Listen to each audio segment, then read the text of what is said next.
નમસ્કાર વિદ્યાર્થી મિત્રો, એમજે ટ્યુશન ક્લાસીસમાં ફરીથી તમારા બધાનું હાર્દિક સ્વાગત છે। આજે આપણે ધોરણ 12 અને આંકડાશાસ્ત્ર વિષય એના બોર્ડની એક્ઝામમાં જે મોસ્ટ આઈએમપી પ્રશ્ન પૂછાવાના છે એના વિશે ચર્ચા કરવાના છે। તો વિભાગ ઈ ની આજે આપણે ચર્ચા કરશું કે વિભાગ ઈ ના કયા પ્રશ્ન કયા ચેપ્ટરમાંથી આવશે, બરાબર, એના મોસ્ટ આઈએમપી કયા ઉદાહરણો છે, કયા સ્વાધ્યાય અથવા તો વિભાગમાંથી પ્રશ્ન આવી શકે છે એના વિશે ચર્ચા કરશું આજે આપણે। આની પહેલાના વિડિયોની અંદર આપણે વિભાગ સી અને વિભાગ ડી વિશે ચર્ચા કરી ચૂક્યા છીએ। જો એ વિડિયો તમે ના જોયો હોય તો વિદ્યાર્થી મિત્રો પહેલા એ વિડિયો જોઈ લેજો, કારણ કે વિભાગ સી આપણા માટે 14 માર્કનો હોય છે અને વિભાગ ડી 24 માર્કનો હોય છે, એટલા માટે તમારા માટે ખાસ ઇમ્પોર્ટન્ટ છે। તો એની લિંક હું તમને ડિસ્ક્રિપ્શનની અંદર આપી દઈશ। એ વિડિયો તમે ના જોયો તો પહેલા જોઈ લેજો, અને જે વિદ્યાર્થી મિત્રો અમારી ચેનલ ઉપર નવા હોય તો પહેલા ચેનલને સબસ્ક્રાઇબ કરજો, વિડિયોને લાઈક કરજો, બરાબર, અને આગળ શેર કરજો, જેથી કરીને અમારા જે આવનારા વિડિયો છે એ તમને સરળતાથી પ્રાપ્ત થઈ શકે। હવે આપણે શરૂઆત કરીએ વિભાગ ઈ। ચલો, તો વિભાગ ઈ આપણા માટે 12 માર્કનો હોય છે અને એમાંથી 4 માંથી કોઈ પણ 3 ના પ્રશ્નના જવાબ તમારે દેવાના હોય છે। જો કે આપણને ઓપ્શન ઓછા આપેલા છે, એક જ પ્રશ્ન જતો કરવાનો છે, પણ આપણને 4 માંથી કોઈ પણ તમને જે ચેપ્ટર આવડતું હોય એના પ્રશ્નના જવાબ તમારે અહીંયા આપવાના છે। તો વિભાગ ઈ ની અંદર પ્રશ્ન નંબર આપણે 51 થી સ્ટાર્ટ થશે। 52 અને 53 આપણને પ્રકરણ નંબર ચેપ્ટર નંબર 3 માંથી પૂછાશે। 52 અને 53 એટલે કે ભાગ 2 અને ચેપ્ટર નંબર 3 એમાંથી આપણને પૂછાશે કેટલા પ્રશ્ન? 2। 52 અને 53 નો પ્રશ્ન આપણને ચેપ્ટર નંબર 3 હશે, પ્રામાણ્ય વિતરણનો। એમાં થિયરી નહીં પણ દાખલા આવી શકે છે। તો એની અંદર કયા કયા દાખલાઓ એટલે કે ઉદાહરણો છે? તો 3, 4, પછી 10, પછી 12, 14, 15 અને 17 આટલા ઉદાહરણો આપણા માટે મોસ્ટમાં મોસ્ટ આઈએમપી ઉદાહરણો છે, અને જે મેં અંડરલાઈન કરી છે એ ઉદાહરણો ખાસ તમારે કરવાના રહેશે। હવે કયા સ્વાધ્યાયમાંથી અથવા તો કયા વિભાગમાંથી આવી શકે છે? તો વિભાગ ડી માંથી। તો ડી માંથી આપણને પ્રશ્ન પૂછાઈ શકે છે, છઠ્ઠો, એ પણ તમારા માટે મોસ્ટમાં મોસ્ટ આઈએમપી છે। વિભાગ ઈ માંથી કયા પ્રશ્ન આવી શકે છે? તો એની અંદર વાત કરીએ તો 11 નહીં પરંતુ 1, 3, 5 અને 9 આ તમારા માટે મોસ્ટમાં મોસ્ટ આઈએમપી છે। તો વિભાગ એફ ની અંદર પણ પૂછાઈ શકે છે વિભાગ એફ માંથી। તો વિભાગ એફ માંથી કયો પ્રશ્ન આવી શકે છે? પહેલો અને 8મો। આ તમારા માટે મોસ્ટમાં મોસ્ટ આઈએમપી છે। યાદ રાખજો વિદ્યાર્થી મિત્રો, આ તમારા માટે મોસ્ટમાં મોસ્ટ આઈએમપી છે, કારણ કે 52 અને 53 પ્રશ્ન તમારે ચેપ્ટર નંબર 3 માંથી જ પૂછાશે। તો એનો મીનિંગ કે તમને 8 માર્ક સીધા શેમાંથી મળશે? ચેપ્ટર નંબર 2 પ્રામાણ્ય વિતરણ, એટલે 8 માર્ક જવા જોઈએ। ને આટલા દાખલા કરશો તો પણ અને આટલા ઉદાહરણ કરશો એટલે તમને 8 માર્ક રોકડા મળી જશે। હવે જોઈએ આપણે પ્રશ્ન નંબર 54। તો પ્રશ્ન નંબર 54 આપણને શેમાંથી પૂછાઈ શકે છે? તો ભાગ 2 અને ચેપ્ટર નંબર 4 આમાંથી આપણને પૂછાઈ શકે છે। એની અંદર પણ આપણને દાખલા જ પૂછાશે, થિયરી પૂછાશે નહીં, બરાબર। તો દાખલા કયા કયા હોઈ શકે છે? ઉદાહરણો તો ઉદાહરણ નંબર 13, ઉદાહરણ નંબર 13, 14, 18, 20, 21, 23 અને 24 આમાં હું અંડરલાઈન કરું છું, એ તમારા માટે મોસ્ટમાં મોસ્ટ આઈએમપી છે, બરાબર। અને 13મું। હવે એમાં સ્વાધ્યાય અથવા તો વિભાગમાંથી કયા દાખલા આવી શકે છે? તો 4। તો આપણે વિભાગ ડી 4D કરું છું, એટલે કે ચેપ્ટર નંબર 4 અને વિભાગ ડી એમાંથી આપણને 4, 7 અને 8 એમાં ચોથો દાખલો આપણા માટે મોસ્ટમાં મોસ્ટ આઈએમપી છે। તો વિભાગ ઈ માંથી કયા પ્રશ્ન આવી શકે? તો વિભાગ ઈ માં આપણે વાત કરીએ તો ત્રીજાનો, છઠ્ઠો અને 10મો, બરાબર। આ આપણા માટે મોસ્ટ આઈએમપી છે. તો વિદ્યાર્થી મિત્રો જ્યારે એક્ઝામ દેવા જાઓ તો પેલા આ દાખલા તમારે જોઈ લેવાના છે. હવે ત્રીજાની અંદર જે છઠ્ઠો છે એ મોસ્ટ આઈએમપી છે. હવે આપણે જોઈએ પ્રશ્ન નંબર 55. કયા ચેપ્ટર માંથી આવશે? ચેપ્ટર નંબર 5 એટલે કે ભાગ 2. કારણ કે વિભાગ આપણે ભાગ 2 માંથી જ એના દાખલા પૂછાય છે. ભાગ 1 માંથી એક પણ દાખલો આવશે નહીં. જે પણ દાખલા પૂછાશે એ બીજા ભાગમાંથી જ હશે. એટલા માટે ભાગ 2 અને ચેપ્ટર નંબર 5 બરાબર. તો એની અંદર પણ આપણને દાખલા પૂછાશે, થિયરી આવવાની નથી બરાબર. કયા કયા દાખલા આવી શકે છે ઉદાહરણો? તો 25, 26, 32, પછી 33,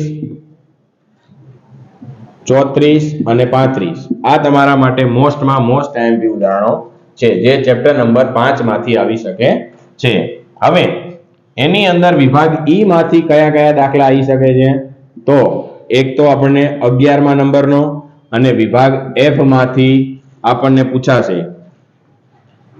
પહેલો પૂછાઈ શકે છે, બીજો, પછી ચોથો, પાંચમો અને છઠ્ઠો. આ આપણા માટે મોસ્ટ આઈએમપી દાખલાઓ હતા વિભાગ એફ ના બરાબર. હવે વિભાગ આપણે એફ વિશે ચર્ચા કરીએ, જે આપણે 20 માર્કનો હોય છે. તો એની વિશે પણ આપણે ચર્ચા કરી લઈએ.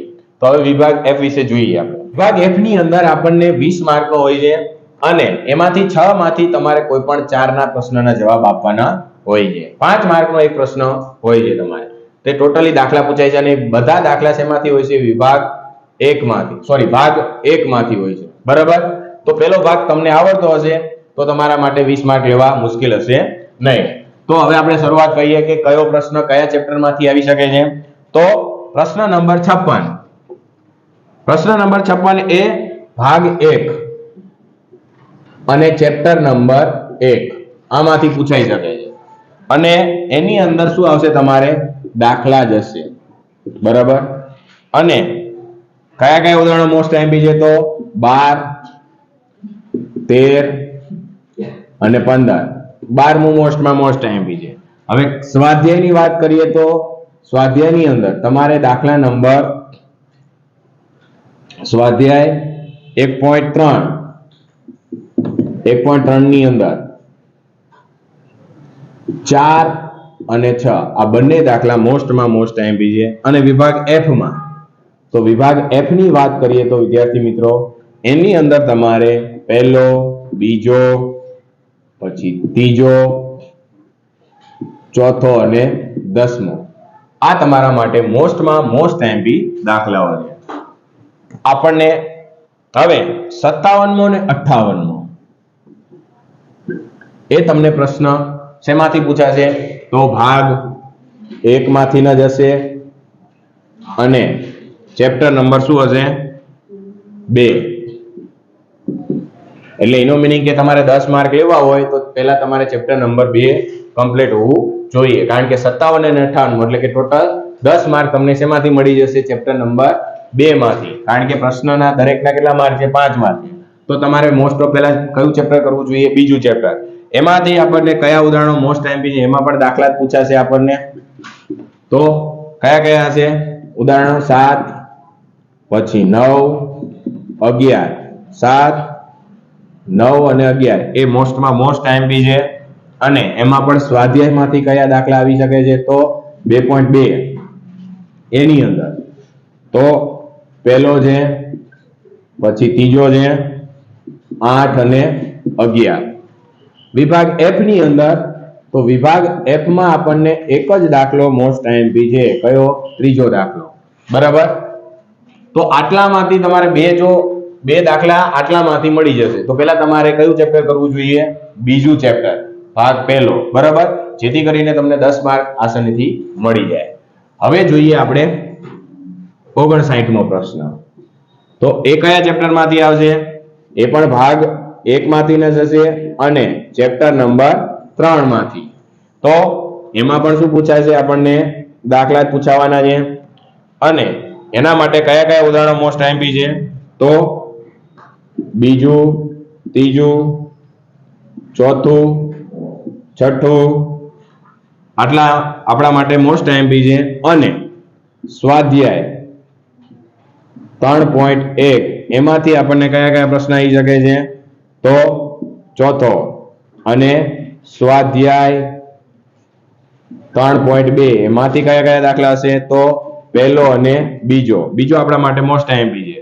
અને વિભાગ એફ ની અંદર આપણા માટે પહેલો અને બીજો. આ આટલા દાખલા આપણા માટે મોસ્ટ આઈએમપી છે. હવે જોઈએ 60 અને 61. 60 અને 61 એ ચોથા ચેપ્ટર માંથી આવશે, ભાગ 1.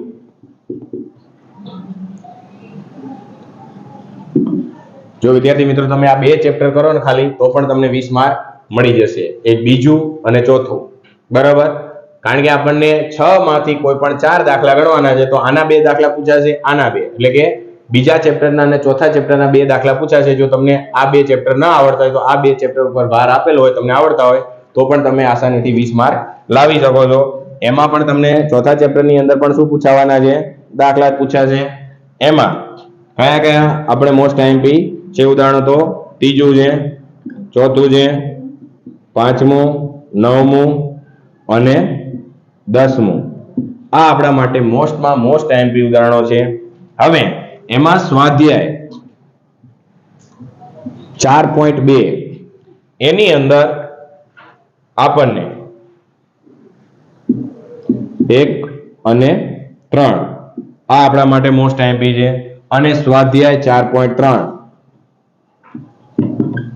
એમાં આપણા માટે 2, 3 અને 4 આ દાખલાઓ આપણા માટે મોસ્ટ આઈએમપી છે.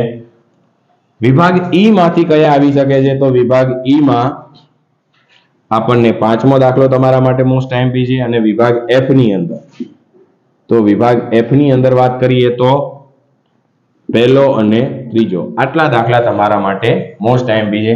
તો વિદ્યાર્થી મિત્રો તમને આના પરથી ખબર પડી ગઈ હશે કે કયા ચેપ્ટર ઉપર આપણે વધારે ભાર દેવો. જે મેં પણ અત્યાર સુધીમાં વિભાગ સી, ડી અને ઈ અને એફ એના વિશે ચર્ચા કરી, તો તમને એના ઉપરથી આઈડિયા આવી ગયો હશે કે આપણે કયા ચેપ્ટર ઉપર પહેલા ભાર દેવો જોઈએ. કારણ કે કયા ચેપ્ટરમાંથી વધારે પ્રશ્ન પૂછાય છે એ ચેપ્ટર ઉપર આપણે વધારે ભાર દેવો જોઈએ, જેથી કરીને આપણે સરળતાથી માર્ક મેળવી શકીએ સારા એવા. તો ઓકે વિદ્યાર્થી મિત્રો, આ હતું આપણું મોસ્ટમાં મોસ્ટ આઈએમપી 2024 માટે, બરાબર?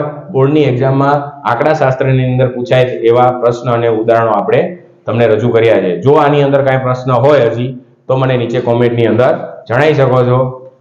તો જે વિદ્યાર્થી મિત્રો અમારી ચેનલ ઉપર નવા હોય તો અમારી ચેનલને સબસ્ક્રાઇબ કરજો, વિડીયોને લાઈક કરજો અને આગળ શેર કરજો. જય હિન્દ, જય ભારત.